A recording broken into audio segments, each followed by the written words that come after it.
আসসালামু আলাইকুম। সবাই কেমন আছো? ফুডি কর্নারে সবাইকে স্বাগত। আজকে আরও একটা নতুন রেসিপি নিয়ে তোমাদের সামনে হাজির হলাম।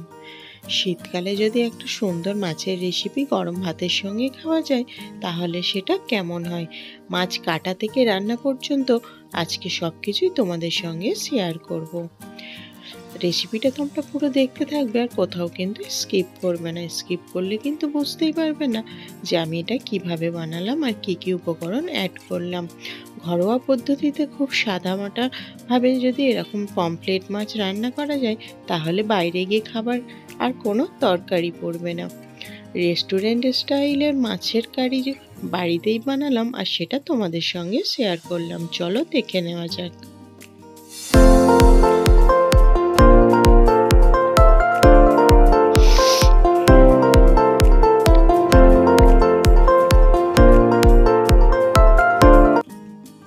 আমি এখানে বড় বড় সাইজে 4টে পমফ্রেট মাছ নিয়ে নিয়েছি। মাছগুলোকে আমি আগে এক থেকে দুবার ভালো করে ধুয়ে নিয়েছি। এবার মাছগুলোকে আমি কেটে নেব। অনেকেই আছে পমফ্রেট মাছ কীভাবে কাটতে হয় সেটা বুঝতে পারে না। আজকে আমার এই ভিডিওটা দেখলেই বুঝতে পারবে যে পমফ্রেট মাছ কাটাটা কতটা সোজা। ঘরেতেই চটজলদি কাটা হয়ে যায়। কাঁচি দিয়ে আমি এইভাবে সম্পূর্ণ এগুলো কেটে ফেলবো প্রথমে। আমিও কিন্তু প্রথমে পমফ্রেট মাছ বাছতে পারতাম না, ধীরে ধীরে শিখেছি। তাই আমি আজকে ভাবলাম যে মাছ কাটাটাও তোমাদের সঙ্গে শেয়ার করি। মাছের সামনেটা কিন্তু ছুরি দিয়ে কিছুটা বাদ দিয়ে নিতে হয়, আর এই মাছের ধারটাকে এইভাবে কেটে মাছের ভিতরে থাকা পোঁটাটাকে বার করে নিতে হয়। এইভাবে পমফ্রেট মাছ পরিষ্কার করে নিতে হয়। আর এই মাছের মধ্যে আঁশ না থাকায় একটা মাছ 1 মিনিটও লাগে না পরিষ্কার করতে। খুবই তাড়াতাড়ি রেডি করে ফেলা যায় এই মাছ। খেতে যেমন স্বাদ তেমনি রান্না করতেও কিন্তু নিজেকে খুবই ভালো লাগে, আর পরিষ্কার করতেও কিন্তু খুব একটা সময় লাগে না। দেখো আমার রেডি হয়ে গেল একটা মাছ কাটা। এইভাবে আমি সবগুলো মাছকে রেডি করে ফেলবো। মাছটাকে ভালো করে ধুয়ে পরিষ্কার করে নিলাম। সবগুলো মাছ আমি রেডি করে ফেললাম। আর মাছগুলো আমি মাঝখান বরাবর 2 থেকে 3 করে ছুরি দিয়ে এইভাবে কেটে নিয়েছি। এবারে পরিমাণ মতো এর ওপরে দিয়ে দিলাম নুন, আর দিয়ে দিলাম সঙ্গে হলুদ গুঁড়ো, কিছুটা পরিমাণে দিয়ে দিলাম সর্ষের তেল। এবার হাত দিয়ে এগুলোকে উল্টে পাল্টে খুব সুন্দরভাবে ম্যারিনেশন করে নেবো। আর ম্যারিনেশন করে এটাকে আমি 5 মিনিটের মতো রেস্টে রেখে দেবো, যাতে মশলাগুলো খুব সুন্দরভাবে মিশে যায়। তেল এদিকে গরম হয়ে গেছে, আর এবারে একে একে গরম তেলের মধ্যে মাছগুলো দিয়ে দেব। মাছগুলো এতটাই বড় ছিল যে এত বড় কড়াতে দুটো মাছ ভালোভাবে ধরছিল না। মাছগুলো ফুলে ওঠার কারণে আমি হাতা দিয়ে এইভাবে চেপে চেপে দিচ্ছিলাম। একটা সাইড লাল হয়ে আসলে তবেই কিন্তু অপর সাইড উল্টে দেবো। এই সময় আমি পেঁয়াজ রসুন আদাটাকে মিক্সিং জারে নিয়ে সুন্দর একটা পেস্ট রেডি করে ফেলবো। পেস্ট বানিয়ে মাছ রান্না করলে স্বাদ কিন্তু অতুলনীয় হয়। দেখো মাছগুলো ওল্টানোর সাথে সাথেই ফুলে যাচ্ছে, তাই আমি এক হাত দিয়ে মাছগুলোকে এইভাবে চেপে ধরলাম, না হলে কিন্তু মাঝখান থেকে ভেঙে যেতে পারে। ভালোভাবে মাছগুলোকে ভেজে নিয়ে এবার তেল ঝরিয়ে তুলে নেব। বাকি মাছগুলোকেও আমি এইভাবে ভেজে নেব। পমফ্রেট মাছ ভাজতেও কিন্তু খুব বেশি সময় লাগে না, চটজলদি হয়ে যায় এই মাছ ভাজা করতে। সবগুলো মাছ আমি এখানে ভেজে রেডি করে ফেললাম।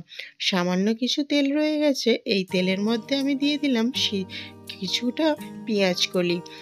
পমফ্রেট মাছটা আজকে আমি পেঁয়াজ কলি দিয়ে রান্না করব। তোমাদের কাছে একদম একটা নতুন ধরনের আজকে রেসিপি। পেঁয়াজ কলি দিয়ে পমফ্রেট মাছ কে কে খেয়েছো আমাকে কমেন্ট বক্সে অবশ্যই জানিও। খুব সুন্দরভাবে তেলের সঙ্গে ভেজে নিতে হবে এই পেঁয়াজ কলিটাকে। উল্টে পাল্টে লাল লাল করে ভেজে নিতে হবে। আর এটা দিয়ে মাছ রান্না করলে শুধু পমফ্রেট মাছ না, যে কোনো পোনা মাছ রান্না করলেও কিন্তু খেতে অসাধারণ লাগে। কড়াইতে সামান্য পরিমাণে সর্ষের তেল দিয়ে দিলাম। তেলটা হালকা একটু গরম হয়ে গেলে এর মধ্যে ফোড়নে দিয়ে দিলাম 1 চা চামচের মতো গোটা জিরে, আর সঙ্গে দিয়ে দেব 2টো শুকনো লঙ্কা। আর একটা তেজপাতাকে মাঝখান বরাবর ভেঙে দিয়ে দিলাম। সর্ষের তেলের সঙ্গে এটাকে খুব সুন্দরভাবে ভেজে নিতে হবে। তারপরে সে পেঁয়াজ রসুন আদার পেস্টটাকে এই তেলের মধ্যে দিয়ে অনবরত নাড়াতে থাকবো মিনিট খানেকের মতো। আর একটা বড় সাইজের টমেটোকেও কেটে রেখেছি, সেটাও একটা সুন্দরভাবে পেস্ট বানাবো। বানিয়ে এই পেঁয়াজের ওপরে দিয়ে দিলাম। 1 থেকে 1.5 মিনিট এইভাবেই তেলের সঙ্গে কষাতে থাকবো। এরপরে একে একে দিয়ে দিলাম হলুদ গুঁড়ো, ধনিয়া গুঁড়ো, পরিমাণ মতো লবণ, আর সঙ্গে দিয়ে দিলাম পরিমাণ মতো লঙ্কা গুঁড়ো। সুন্দর একটা কালার আসার জন্য এর মধ্যে দিয়ে দেব পরিমাণ মতো কাশ্মীরি লঙ্কার গুঁড়ো। এটা পুরোপুরি অপশনাল, তোমরা চাইলে দিতে পারো, আবার কিন্তু নাও দিতে পারো। সামান্য একটু জল দিয়ে আবারও কষাতে থাকলাম। 2 থেকে 3 বার সামান্য জল দিয়ে কষানোর পর সেই ভেজে রাখা পেঁয়াজ কলিগুলোকে এই মশলার সঙ্গে খুব সুন্দরভাবে 1 থেকে 1.5 মিনিট নাড়াচাড়া করে নেব।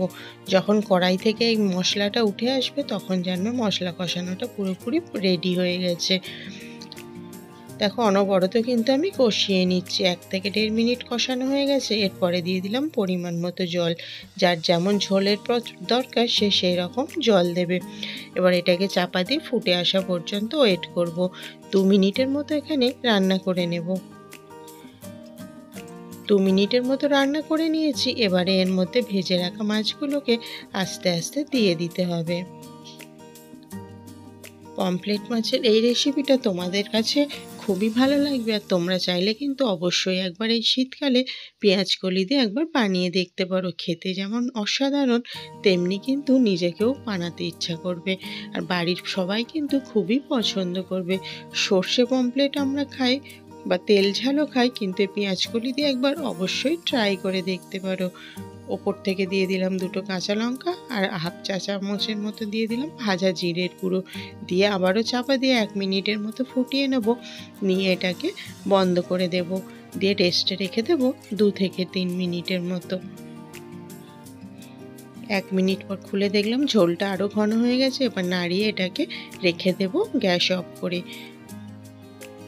ফিরে আসলাম 2 থেকে 3 মিনিট পর। ওপর থেকে কিন্তু তেলটা অনেকটাই উঠেছে, আর কালারটাও কিন্তু অসাধারণ এসছে। তোমাদের কেমন লেগেছে তোমরা কিন্তু অবশ্যই কমেন্ট বক্সে জানিও। আর এরকম নতুন নতুন ভিডিও পেতে আমার চ্যানেলটিকে কিন্তু সাবস্ক্রাইব করে নিও। আর এই আজকের ভিডিওটা তোমাদের পছন্দ হলে তোমরা কিন্তু অবশ্যই একটা লাইক দিও, আর কমেন্ট করে জানাতে ভুলো না ভিডিওটা তোমাদের কেমন লেগেছে। পমফ্রেট মাছের এই রেসিপিটা যদি তোমাদের ভালো লেগে থাকে তাহলে কিন্তু শেয়ার করে দেওয়ার অনুরোধ রইল, যাতে অন্যরাও দেখার সুযোগ পেয়ে যায়। এইভাবে শুধু যে পমফ্রেট মাছ রান্না করা যায় তা না, কোনো জ্যান্ত রুই মাছ বা কোনো কিছু মাছের ঝোলকেও যদি এইভাবে এই রেসিপি ফলো করে রান্না করা যায় তাহলে কিন্তু তার স্বাদও হবে দ্বিগুণ, আর তার গ্রেভিটাও হবে ঠিক রেস্টুরেন্টের স্টাইলের। আজকের রেসিপি এখান পর্যন্তই। দেখা হবে পরের রেসিপিতে। আল্লাহ হাফেজ।